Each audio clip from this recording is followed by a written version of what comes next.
Shalom, perkenalkan nama saya Yuda. Saya dari Semarang. Saya bersyukur mendapatkan kesempatan untuk sedikit berbagi tentang kisah kehidupan saya bersama dengan Tuhan. Saya mulai mengenal untuk membaca Alkitab setiap hari itu pada tahun 2002.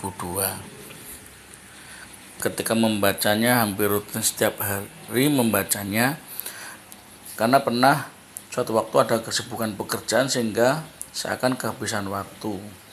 Kalau masa dulu belum ada handphone seperti sekarang ini, di mana Alkitab bisa diinstal di handphone, kecuali waktu itu punya komunikator misalnya, dan itu pun barang yang tidak seperti sekarang, di mana sekarang semua orang bisa punya handphone sekelas komunikator waktu itu. Masa dulu membaca Alkitab tentunya hanya lewat media buku tertulis semacam itu.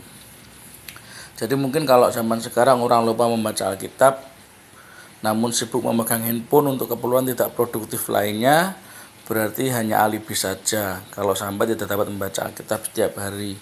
Sebab Alkitab sekarang pun dapat diinstal di handphone kita masing-masing. Namun bukan lantas saya membaca Alkitab setiap hari kemudian menjadi suci. Ya, bukan semacam itu tentunya. Namun itu merupakan bagian di mana akal budi saya diperbaharui dari hari ke hari.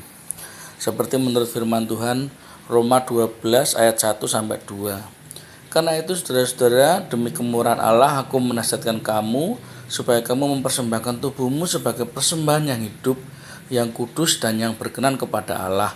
Itu adalah ibadahmu yang sejati. Janganlah kamu menjadi serupa dengan dunia ini, tetapi berubahlah oleh pembaharuan budimu, sehingga kamu dapat membedakan manakah kehendak Allah, apa yang baik, yang berkenan kepada Allah, dan yang sempurna. Perubahan oleh pembaharuan akal budi itu prosesnya bertahap, apalagi seperti saya yang selalu ingin bukti dalam pengalaman saya sendiri. Jadi bukan sekedar mempertanyakan, karena banyak orang kadang suka mempertanyakan tapi tidak ingin mengalami hal itu sendiri, hanya untuk bertanya saja. Tapi kalau saya pribadi ingin membuktikan juga. Saya dulu seorang perokok berat dari tahun 1998.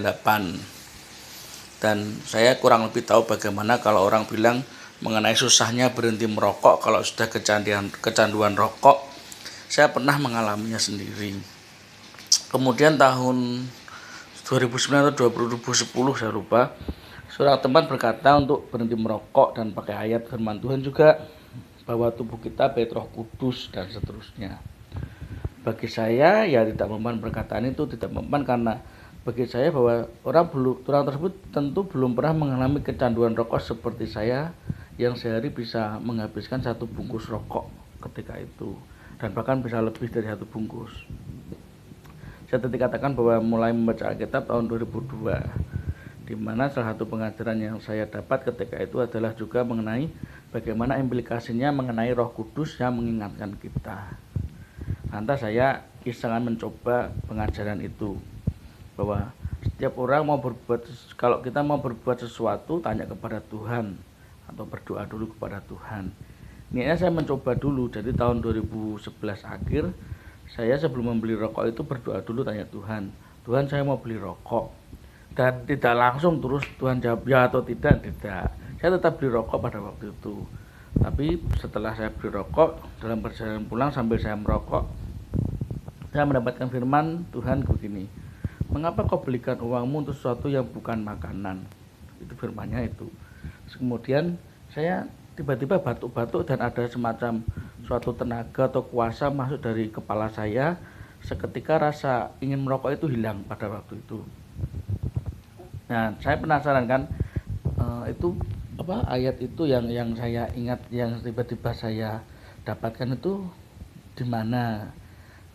Karena dari pengajaran yang waktu itu saya terima tahun 2002 itu, kalau kita mengalami pengalaman rohani yang semacam itu, kita diingatkan firman Tuhan kalau itu memang berasal dari Alkitab, berarti kemungkinan besarnya itu adalah Tuhan. Tapi kalau di luar dari Alkitab, itu pasti bukan Tuhan.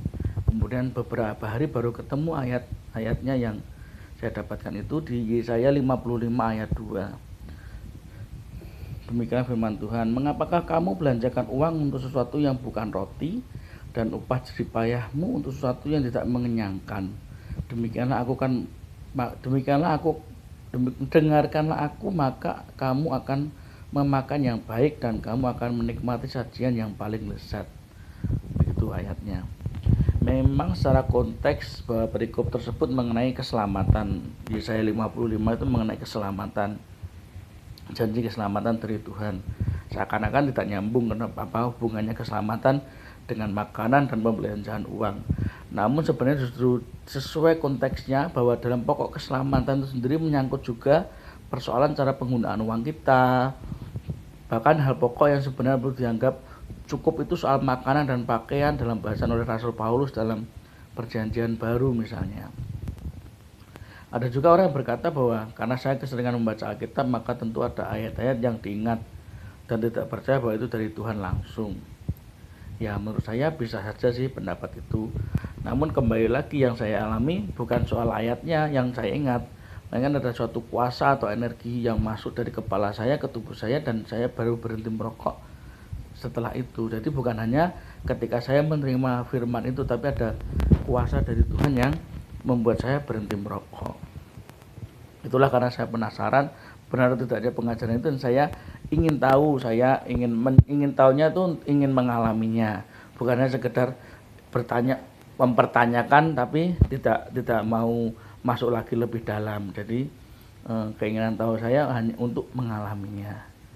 Mungkin kalau saya tidak mengalami hal seperti itu, tentu seperti yang orang berpendapat bahwa itu tidak demikian. Namun sekali lagi bahwa saya memang mengalaminya, dan itu nyata bahwa saya berhenti merokok, bukan kemudian saya lantas terbangun dari tidur setelah berhenti merokok, atau ibarat kata saya mimpi berhenti merokok, tapi tidak, saya benar-benar berhenti merokok. Ya, puji nama Tuhan yang telah melakukan hal dahsyat tersebut kepada saya. Sekian dulu kesaksian dari saya, semoga dapat menjadi berkat. Terima kasih, Tuhan Yesus memberkati. Shalom.